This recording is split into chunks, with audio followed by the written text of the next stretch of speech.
do here. Not my favorite rhetoric. But on the other side, I think that the leaders who are there, there's some world leaders there, but there's also business leaders. Reality has set in. Mm-hmm. For a long time, they thought, well, President Trump really doesn't want to be president, or that he doesn't really want to run again. And now they're starting to realize after the first year that he governs very differently than he campaigned, and that they're figuring out a way to work with him. And today there was a roundtable that he did with some business leaders, and all of them were like, we've got investment in the United States, and we're planning to increase that. And pretty soon, all of these companies, there's going to be so many companies in America that are announcing bonuses that if you are the outlier and you have not announced bonuses, that will become the story. No, it's Fox News. Not bonuses for people like you, Jesse. What is that supposed to mean? You're under contract. But, but don't you think that pretty much like you can? It's easier to say like which companies haven't gone ahead and done it. Maybe companies are still thinking about it because you hear news about it every day. No, it's such a good point, Jesse. It's like a weird version of a combination of trickle-down economics and peer pressure. Yes. If you start watching everybody do it, I mean, how can you not deny this cause and effect? It's happening. Well, it's not trickle-down economics. It's more of like a flood. Yes. And it's not coming from the top down. It's broad-based and growing out. Flash it's not flood. just, yes, flash flood, Water's World. It's not just $1,000 bonus. Some of it's profit-sharing checks. They're getting checks $5,000. They're reinvesting in America. There's a manufacturing also, they lowered the prices of the energy costs at several different utilities across the country. That's right. And some companies are even throwing money into college funds for the workers and things like that. So it's going to be very difficult for the Democrats to run against winning. I don't see how they do it. How can you deny your 401k exploding? How can you deny tax cuts which benefit you in your bank account? They're like climate deniers, but they're winning deniers. It's so easy. That's a great line. It's so easy, and you could see it coming from a mile away, yet not one Democrat voted for the corporate tax cut. And the deregulation is responsible, too. The only way they're going to have to run against him is just go super negative and try to bring out women, blacks, and Latinos, which don't usually turn out in the midterms. It's not a sure thing winning back the House. I'm stealing winning deniers from my show on Saturday. I saw you. I wrote it down. All right, so, Juan, I want to play a shot from another network. I know. But you got to help these people out because nobody's watching. Right. This is their take on Trump and Davos. And we should point out one other thing. The chair people of Davos this year there are 7. I believe all of them are women. When I look at President Trump right there, I mentioned Klaus Schwab is with him, Jared Kushner, Gary Cohn, Rex Tillerson. He's flanked almost entirely, well, there's one, by white guys. So, Juan, obviously they have race on the brain over at MSNBC. Nothing but white men. Clearly, this is a racist gathering and must be stopped. This is almost an alt-right event. Yeah, it could be, except it's overseas, right? Yeah. No, I mean, I think the economy is going great, and I think everybody is excited and wonderful. But if you're saying that this is somehow good news that he's at Davos bragging about the American economy, let me tell you, there are several economies overseas that are doing even better. Like one. Which ones? Oh, there's so many, but China is obviously doing much better. And then you go into Europe workers get paid pennies over there. Oh, okay, all right. So now we're making excuses again. Well, the second thing, it's reality. The second thing to say, you have like slave labor. A minute ago you were saying the American economy is just booming. It's never been like this. Second thing to say is a majority of Americans credit President Obama, not President Trump. With responsibility. Are they really for Americans? I see. Anybody who disagrees with Trump is not an American. Fake news. Kimberly, can I play? Can I finish? Well, I guess so. And then this morning's papers have Republicans rebelling against Trump because he's raising tariffs that are raising prices, and people are saying, don't do it. And then don't forget, the farmers and others are still lobbying against the idea that he wants to break apart NAFTA. I think that break apart trade This is deals. what makes Republicans honest, because they I have problems. I don't want a protectionist leader. I have a theory. I have a theory. He's playing tough with these deals, but I don't think he's as protectionist. Well, I'm just saying, I just say there's a lot more to this story about the economy, and the idea that he can run on the economy. Obviously, if most Americans think the economy is booming, doing great, but they don't credit Donald Trump, that's not good news for Republicans. Well, let's see how long they're able to try to create an alternative reality, alternative facts there, and not accept that Donald Trump has actually done quite a bit here. I mean, look, you've got a housing rebound, the economy's accelerating, jobs numbers up, infrastructure and development up.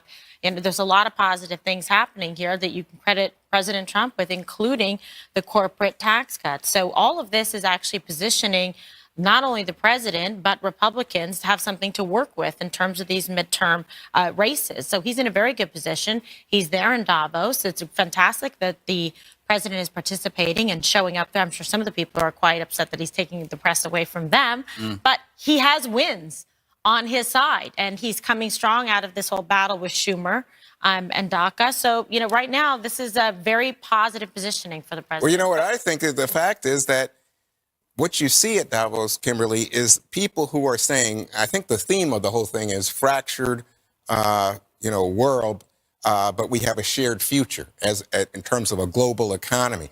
And so they are going ahead in terms of trade deals. They're going ahead in terms of trying to work together multilaterally. Meanwhile, Trump is there saying, oh, no, this is about bilateral agreements with the United States. And he's saying we are putting the U.S. first, and we are about isolationism, if not protectionism. That is not a happy message. You know what amuses me? When the left said Trump was going to crash the economy, then the economy accelerates, and they say Obama gets credit for it. I square that circle. No, you How can't. about the American people say Plus, that? when people get a $1,000 bonus check in January 2018, how is that Obama's? By the way, I think I the latest polls are 40% believe the economy's better has to do with Trump, and the other ones are split. So there's no majority of Americans who But feel this way. and for Republicans and President Trump, they're definitely improving just even in the last 4 weeks. Yeah. And part of that is just all the good headlines. But I have a couple points on tax reform. This could have been theirs. President Obama did want to cut the corporate tax rate to 27. The corporations were excited about that, but he wouldn't budge on individual rates because he wanted to increase taxes on the rich. So all of this could have been theirs. And the companies that have announced bonuses, imagine what they would have done. Oh, God. To bend over backwards to try to help. And so there's a missed opportunity. The other thing that works in conservatives' favor is that you see some companies pushing to $15 an hour. That was done without the government telling them that they had to. So that is another way for conservatives to say that the market works. The last thing I would say that is good for the president to do is that as he meets with these other world leaders, Theresa May, Macron, and also Kagame of Rwanda, there's going to come a time when he will have to ask one of these world leaders for a favor or for help, and that will be politically unpopular in their country for them to do it. But if he has personal relationships with them, it's more likely that they'll be willing to pony up. That's a salesman. You know, one last thing. Switzerland, in my belief that they should not be allowed to have activists. If they're neutral, they're not allowed to play. That's like dealing yourself at a blackjack table without any chips.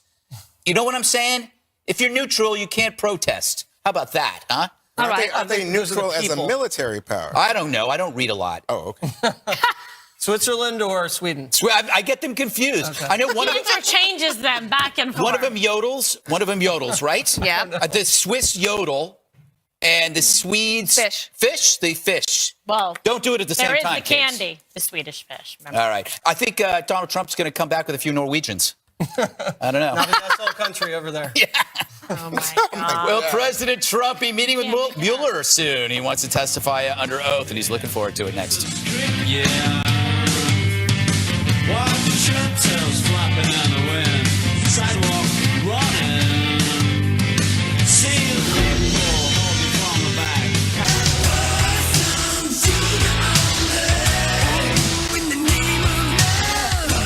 President Trump's always said there was no collusion with the Russians, and he's ready to talk to Robert Mueller to put an end to the investigation. Are you going to talk to Mueller? I'm looking forward to it, actually. Do you have a date set? Just a second. There's been no collusion whatsoever. There's no obstruction whatsoever. And I'm looking forward to it. Do you have a date set? I don't know. No, I guess they're talking about 2 or 3 weeks, but I would love to do it. Would you do it? But, again, I have to say, subject to my lawyer. Not be the best idea for Mr. Trump. This is an extremely dangerous situation to allow the president to get in because he does not know and cannot know as much about the case as Bob Mueller and his fellow interrogators will know. And he might very well say things which would lead them to other areas of investigation. It leaves me worrying that what's going to happen is that this investigation will end not with a bang but a whimper. The great worry is that because he doesn't have anything really substantial, he may go after obstruction of justice, which would create a constitutional crisis. Kimberly, it is very clear that it would not be a good idea for the president of the United States to go sit down with Robert Mueller and answer questions under oath. Okay, so says top legal analyst Watersworth. Do you concur? I concur, counsel. Yes, I think it would be a very bad idea. I don't think you should ever offer to give testimony. And I think the problem is when you do something like this, it's very true. You can open up other areas and then they start going there. And also inconsistent statements, problems like that. Then they try to say, okay, you're not guilty, but you lied to investigators. They try to then impeach you with some prior statement or get someone else to contradict you. So that's why you see his attorneys pushing back on it. And Ty Cobb saying, okay, wait a second. Let's see, Ty Cobb cleaned that up pretty quickly. Yeah. Under advice of counsel. The cleanup hitter came throttle in there. back. Yeah. Juan, he's probably just being a little cocky, wants to show that he's confident and doesn't have anything to hide, and maybe just went a little too far. You don't think he really wants to go in there and go toe-to-toe with Mueller, do you? Kind of does. Though. He's a very confident man, isn't he? I mean, yeah, maybe my too impression confident. Well, there we go. But but he's a confident. He probably thinks, he can sell, ice cubes to Eskimos. He can. That's racist. You're assuming they like ice cubes because they're Eskimos? No. Gin and tonic. Go back to Davos, Wait, Juan. gin and tonic? Yeah. What? Where do you think the president, Juan, would be the most nervous? Or would get the most nervous answering questions from Robert Mueller? Where do you think he has the most exposure? Well, he's got so much exposure. That's Where, the problem. specifically? Well, he starts asking him about things like, Michael Flynn or the firing of Jim Comey. But let's just go with collusion for the moment. What about Michael Flynn?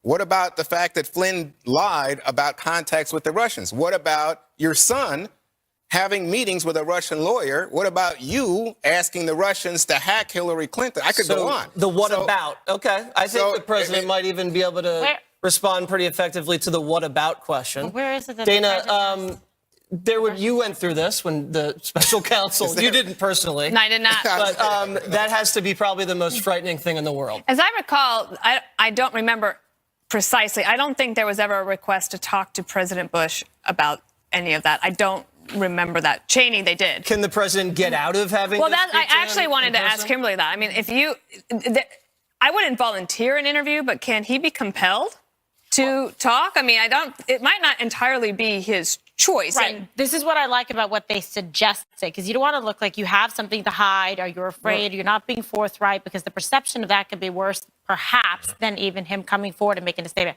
What I like is a carefully tailored affidavit under penalty of perjury, sworn, that his attorneys with him, assistants of counsel, prepare to show that he is because he might not have a choice, right? They might have cooperating, to talk. right? But I also think that what he was doing yesterday was I think he's thinking 3 steps ahead. I don't necessarily think it's confidence. I think it is setting himself up to say, look, you heard me. I wanted to. You heard me. I wanted to talk to them, but it was the lawyers. My lawyer said no, so I got to listen to my lawyers. Surely you can understand that. I think you're probably right. So there's the PR strategy. I think you're right. Greg. I think he's probably really good at depositions. You think he's had experience? Just by experience. No. I mean, a deposition for him is like, a dental appointment for me. Like a Tuesday. A Tuesday. But because he's kind of like, imagine like a rock climbing wall that looks really easy and then you get there and it just goes flat. I think that's what Trump is like when he gets into a legal, like Spider-Man. Yeah, You think he clams up? Yeah, there's no way to get on to find a place because he'll just be like, I don't know this, I don't know that. So it's the opposite of how he usually is. And that's why I think that it's probably going to be hard for people to say, well, he didn't, he wouldn't have known that obstruction of justice was wrong, but then he has all this experience, so I don't know if that's going to wash. But isn't obstruction of justice, doesn't it actually have to stop the investigation? And the investigation still went on. No. Well, he never impeded the investigation. He tried. But when he fired Mueller, he didn't impede it. Right. Even this week with the question that he put I guess it was to McCabe about, who'd you vote for?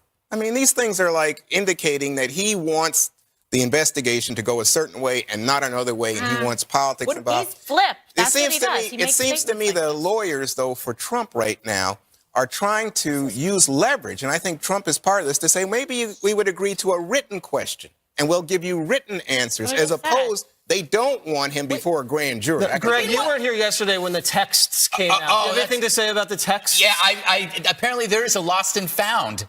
Who knew? I mean, where'd they find him? Under the pillow where, you lose your remote? This is insane. But you know what? They wouldn't have found them. They wouldn't have found them if there wasn't pressure from certain people to constantly I don't think ask. that's true. Definitely. No one cared. But the guy that found them is the inspector general, who doesn't have a dog in the fight. And he said they found him in So it's gotta basically go back to 30 dogs. minutes. That's All right. Well, we do want to see these texts. Demented Dr. Larry Nassar will now rot in jail for the rest of his life. But the gymnasts he victimized want many more held accountable. Up next.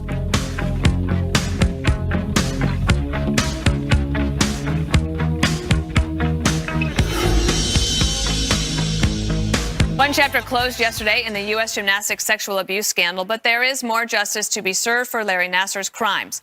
Many people in power knew about the abuse and did nothing to stop it. The victims want to make sure they, too, are held accountable and that this never happens again. USA Gymnastics is really an organization that's rotting from the inside out. They created a culture of physical, psychological, and mental abuse, but they also had a policy of not reporting sexual predators. When you have a culture that is abusive and then you have a policy of not reporting sexual abuse, you have created the perfect dynamic for a predator to be able to flourish. It was a combination of the wrong people being in charge and neglecting things that needed to be done legally and didn't do them. 110% should have never met this man. He shouldn't have been in my life. Something went wrong. We need to hold these organizations accountable. USA Gymnastics, United States Olympic Committee, MSU, they need an independent investigation. This is bigger than Larry Nassar. Hours after Nassar's sentencing, the president of MSU did step down. Not much accountability in Lou Anna Simon's statement, though. Listen, she said, as tragedies are politicized, blame is inevitable. As president, it is only natural that I am the focus of this anger. I understand. Therefore, I am tendering my resignation.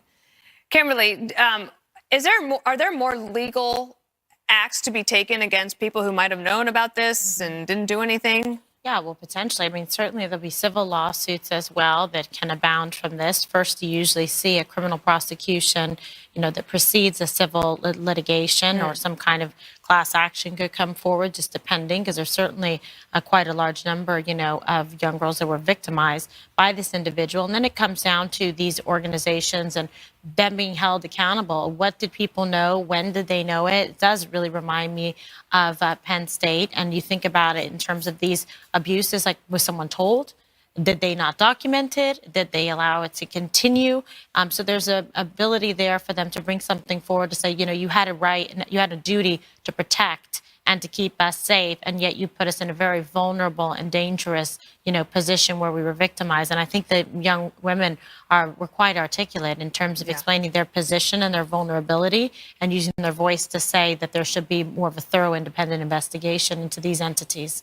Kimberly brought up what happened in the Sandusky trial, and remember, all of people there said, never again. And I think it's interesting how human beings, we continue to learn these lessons over and over again. It's so sad. And, in reading and listening to the young women talk about it, it was shocking to me.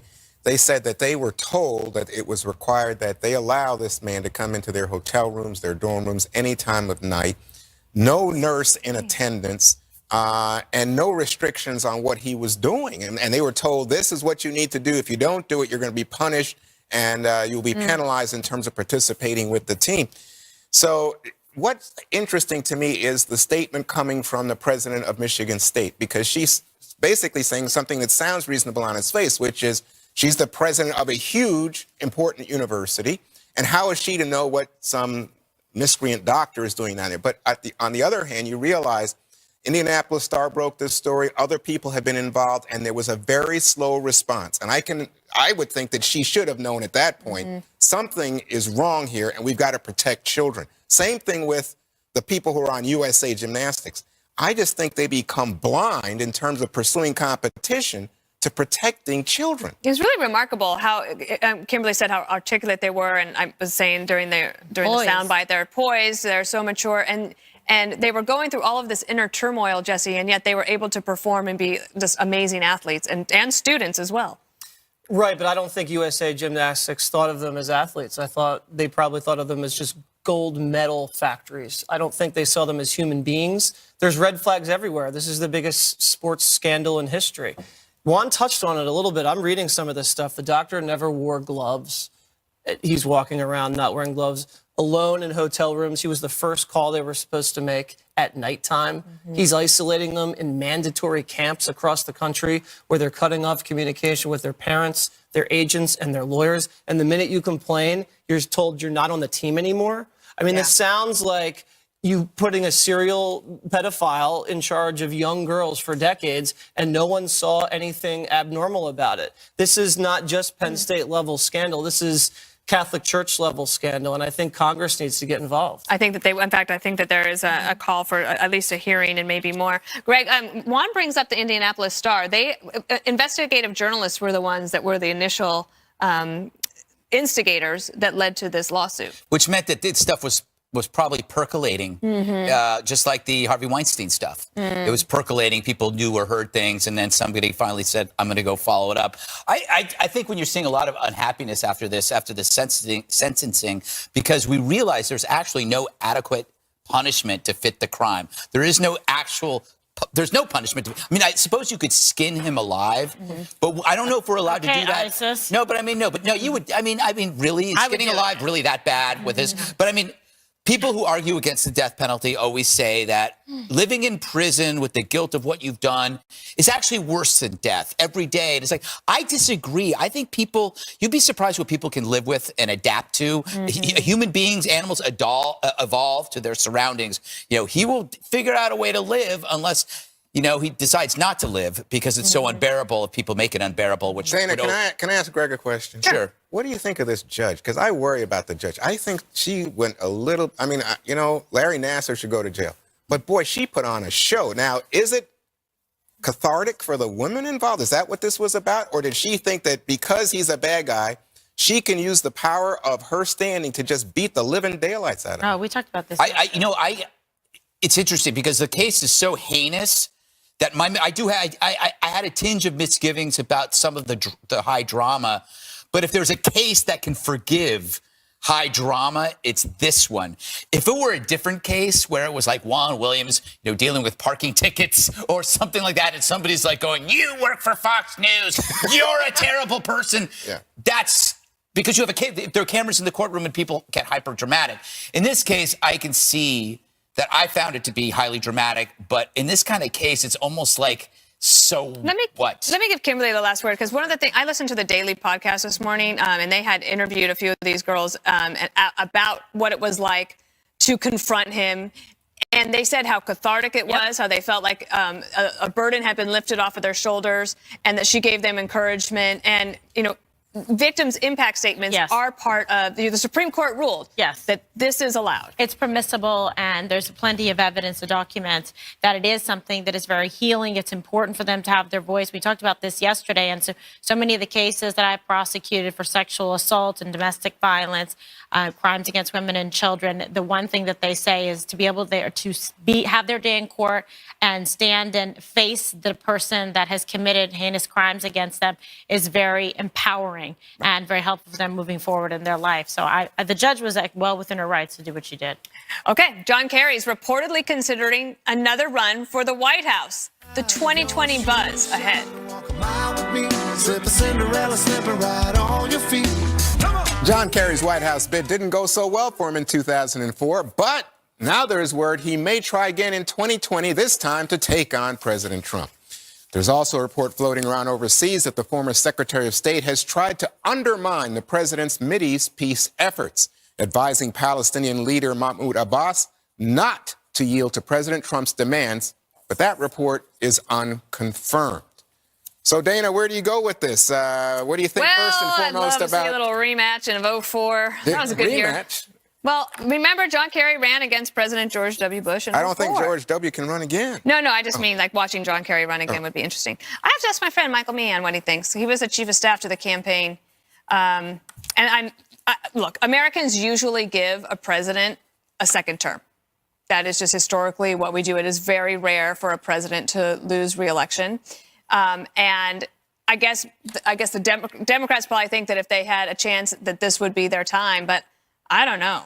I don't think Democrats want to go backwards. I think they want to look for somebody new, and John Kerry is not going to fit that bill. Plus, I have heard that President Obama has said that if Joe Biden wants to run, he will have his full support. So if you're going to try to run without Obama's support, that's going to be tough. Kimberly, what do you think about the report that he's telling leaders of the Palestinians, don't worry, Trump will be gone in a year? Terrible. No, I'm sorry. Go ahead. That's the worst. I mean, that's not going to help him at all whatsoever. And it's not going to help the Palestinians It's not going to help either. Palestinians. Idiotic. Not helping Kerry. Traitorous. It's just outrageous is what it is. But listen to me. This is not going to bode well for Kerry, Swift boater. It's not. His time was up. It's done. He's not going to be able to win. President Trump would just clobber him. So I don't even know what they're thinking. I mean, Joe Biden's obviously a much better choice. Jesse, what do you think? Well, it's not the first time Kerry's been accused of being a traitor. Trump would devour John Kerry. I could see it now. A boring bike riding John, a Like a Ron burger deal with John, Heinz ketchup on it. Windsurfing. married for money, windsurfing Johnny, the plastic senator from Massachusetts, smeared Vietnam soldiers. He would wipe the floor with them. It wouldn't even be close. You think so? Yeah. I know so. I see. Okay. I don't think he stuttered. And so, Greg, the other part of this is that, clearly the Trump administration is holding money back from the Palestinians. They recognize Jerusalem as the capital of Israel. These are things that the Palestinians and a lot of their allies overseas are saying, well, what happened to the U.S. as a fair partner potentially negotiating a long-standing peace deal? That is actually what he's talking about is fair, and it's disgusting what Kerry did going over there undermining the president. It's just wrong. But watching John Kerry run, think about that. It's like a praying mantis skipping. He is like that. He's like a cigar store totem pole without the flexibility. I'd call him a driftwood sculpture, but I already said that once. And you're right. Trump is going to treat him like a bath mat.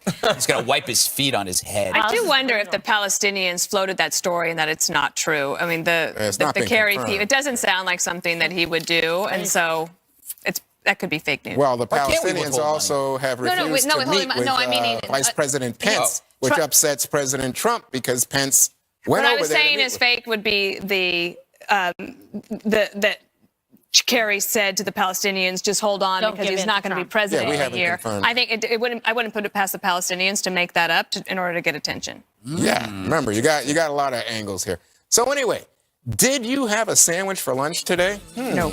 You may be destroying the planet, according to some global warming alarmists. Anyway, Kimberly will have more next.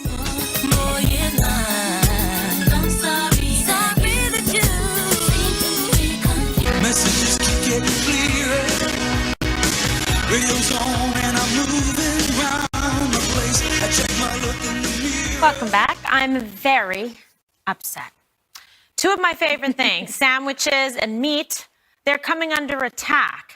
Did you hear? Environmentalists are pushing for a tax on meat, claiming hamburgers, steaks, and other delicious delectables are harmful to the environment.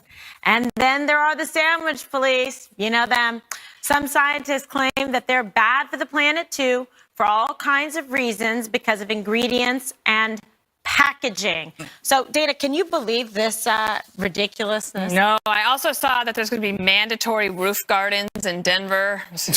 What? Yeah, no, you should go do Water's World. Mandatory roof gardens in Denver. Yeah, it's like greening the city. I think that the environmentalists should take a page out of the Donald Trump playbook and try to figure out a way to make the art of the deal. There are a lot of conservatives, it's a surprising number to me, that support the idea of a carbon tax. And if they were to do that, then all of these other little things that they want to do that would hurt the things people are trying to sell for people to eat would go away. All right, Greg, what do you make of this? I mean, you're a carnivore. I am, and I'm gonna break this story. I've sent it around to you guys. No response about how giving away straws at restaurants you can go to jail. You guys don't even read the stuff I sent you. Okay, just so you know, nobody got that. Oh, we weren't on the email. All right, never mind. What is wrong with you? No one got that. Let's talk about some evolutionary science here. Okay. Meat made us the king of all beasts because there's no other way to get protein-rich nutrients than meat. You can say, oh, eat spinach. You're going to have to rent a U-Haul to eat all the spinach that you get from a steak. It's a fact. The reason why we have these brains is because we ate so much meat for 200,000 years. So if you think about PETA and environmentalist groups, veganism, they're all able to exist now in 2018 because of the meat eaters of the past who built this amazing civilization that allows unfocused adults to chase their fringe causes. Okay, so I don't get this. It's so crazy, Jesse. So they're saying that this causes global warming, all of it. I mean, it's unbelievable to me. What about the children, Jesse, The to kids, eat sandwiches? You got to do it for the kids. Children The are overrated. Lunchables. Don't touch the Lunchables. Right? Americans will tolerate crazy left-wing environmental wackos to a certain extent. When they tell us we can't use the aerosol deodorant, we say fine. When they say we have to put the bottles in a different bin and recycle, we say okay. We kind of say okay. We say okay. But you know what? Then they come after the meat and they come up. No. Drawing They've the already red line at the said, meat. We're drawing the headline at the hamburgers and the hot dogs. They've already talked about we can't drive certain cars. We don't like that. They've also said something about sodas. I think they don't like drinking big gulp sodas anymore here in Manhattan. So it's gotten to the point where it's become too ridiculous, and they're just clowning themselves. I had 2 hot dogs today, no bun. Ew, no bun? Well, I didn't have any. No, I didn't have any bun? edible buns. There was nothing. Did you eat it with a knife and fork, or were you just... I cut it up and used a little spicy mustard. Oh, my God. You didn't have any pepperoni for a quesadilla pepper? I also had pepperoni today, too. It's good to, you know, you're going to be doing this in 10 years when you're my age, pal. No more bread. You're going to be eating nothing but meat. What's wrong with the bread? Carbohydrates, sugar make you fat. There's no question about that. I'm not so sure about that. No. And what kind of diet are you on now? Wait till you see my one more thing. Greg. I'm just saying. What happened then over the holidays? People in New York, they don't eat bread, and they put toxins in their head. All right, Juan, what do you have to say about this? You know what surprised me? This is coming from your folks. You know what? Well, let me just, before I get to that, Kimberly, let me just say what surprised me the most was they say the worst sandwich, the one that has the most impact on the environment, is a breakfast sandwich with sausage, bacon, and eggs. Yeah. They said it's the equivalent of driving 12 miles if you just eat one. Well, then I drove all over the country this morning because I had Did you eat two? I had 2 bacon, egg, and cheese. Oh, my God, they're so good. Would you go for a bacon, egg, and cheese over, like, a sausage, egg, and cheese? I prefer the bacon, egg, and cheese, but if the sausage has a nice little lean patty on there, I'll take the sausage. Well, I don't know. Starbucks This has is a worse lean than one. your private plane now in terms of what the But if you lose cost the to bread on America. those sandwiches, what you're eating is 10 times better than breakfast cereals, granolas, yogurt. A big dish of yogurt from Chobani or wherever is like having ice cream for breakfast. Yeah. But if you have lean meat, if you have protein, an egg yellow, the yolk, not white. Enough of this egg white crap. I'm with you. Enough of this egg white I eat crap. the whole thing. Eat the damn Eat the yolk. yellow. The yolk is the most important thing. Pro-yolk. No, I'm pro-yolk. By the way, it's Don't be so tasty. It's beautiful. It goes. You can get this nowhere else on cable. But you know what? I have one last thing I to had say. a hard-boiled egg too. can't I ate the yellow one. Lean Oh, over. my God. Hey, take it easy. A man-eater. But I will say, I was stunned to realize it says that Americans eat 2 times as much meat as anybody else in the world. Well, that's because we win all the world wars, Juan. We got to go. We're undefeated. Oh. Oh, Well, then let's fix what's not broken. All right, I agree. Well, you know, there's more food stuff coming up. You know what I'm talking about. One more thing next.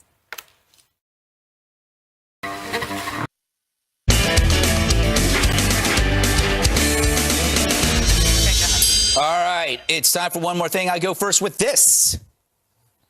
Greg's total bummer news. This story will probably be it'll only be on this show, on this network, on any network in America.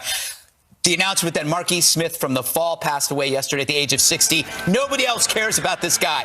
This is the lead singer of The Fall, one of the seminal punk bands, one of the most disagreeable geniuses on the face of the earth. If you haven't heard of him, he's an acquired taste. I urge you to look up his stuff. Go on YouTube. Search Cruiser's Creek or Dr. Buck's Letter. His music is amazing, and he will be missed. On the show? I just played it today. You described yourself, disagreeable genius and acquired taste. Thank you. All right, rest in peace, Marquis Smith, that is. All right, next up, Juan. Well, my twin granddaughters love dolls. They're regulars at the American Girl place and own an army of Barbies. Now there's a new generation of dolls breaking barriers. Mattel released photos of new dolls modeled after actresses Oprah Winfrey, Reese Witherspoon, and Mindy Kaling, who star in Disney's film adaptation of the beloved children's book, A Wrinkle in Time. Fans on social media are gushing over the dolls, and the film's director, Ava DuVernay, noted how special it is to see a diverse representation of powerful women in Barbies. So now I'm rooting for Kimberly and Dana as dolls. Kimberly. I would love to be a doll. Transition. Oh, thank you so much. It's time for Kimberly's Food Court. Okay.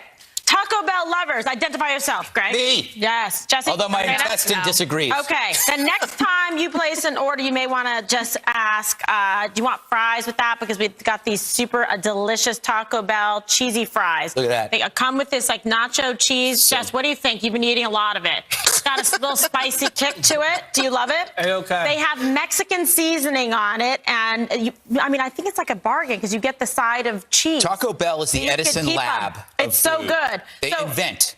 Okay. All right. Thank you so much.